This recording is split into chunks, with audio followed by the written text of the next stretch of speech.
மக்கள் அனைவருக்கும் வணக்கம். ஆசிரியர் தேர்வாயத்தின் வெப்சைட் திரும்பவும் உயிர் வந்திருக்கு. அதாவது இவ்வளோ நாள் தூங்கிட்டே இருந்தது முழிச்சிருக்குன்னு சொல்லலாம். இது டெட் ஃபார் ஒர்க்கிங் டீச்சர்ஸுக்கான notification. TET for working teachers hall ticket release பண்ணியிருக்காங்க. அப்போ இந்த ஹால் டிக்கெட் ரிலீஸ் பண்ணது தெரியுது, தேர்வு தேதியில் மாற்றம் இல்லை. நிறைய பேர் கேட்டாங்க, தேர்வை மாற்றி வைங்க, தேர்வை மாற்றி வைங்க, எங்களுக்கு நேரம் வேணும் அப்படின்னு சங்கங்கள் நிறைய கோரிக்கை வச்சிருக்கு. ஆனாலும் ஆசிரியர் தேர்வாயத்தின் சேர்மன் எந்த ஒரு கன்சிடரேஷன் பண்ணாமல் இந்த அறிவிப்பு கொடுத்துருக்காங்க. கண்டிப்பாக தேர்வு மாற்றம் கிடையாது. ஏன்னா ஹால் டிக்கெட் ரிலீஸ் பண்ணுறாங்க. இன்னொன்று எக்ஸாம் சென்டர்லாம் ஃபிக்ஸ் பண்ணிட்டாங்க. எக்ஸாம் சென்டர் ஃபிக்ஸ் பண்ணி எக்ஸாம் இன்விஜிலேட்டரு ஹாலு எத்தனை ஒரு ஹாலில் எவ்வளோ ஸ்டூடெண்ட் எல்லாமே ஃபிக்ஸ் பண்ணிட்டாங்க. அதனால் தேர்வு தேதியில் மாற்றம் இல்லை. படிங்க, ப்ராக்டிஸ் பண்ணிங்க, விட்டுறாதீங்க.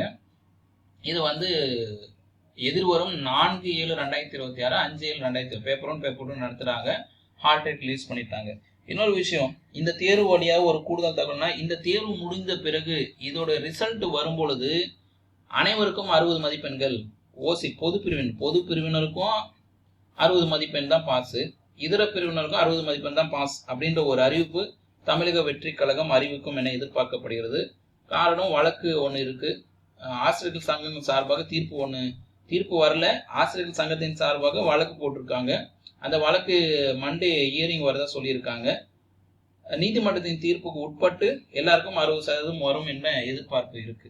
அடுத்த செய்தியில் உங்களை சந்திக்கிறேன்.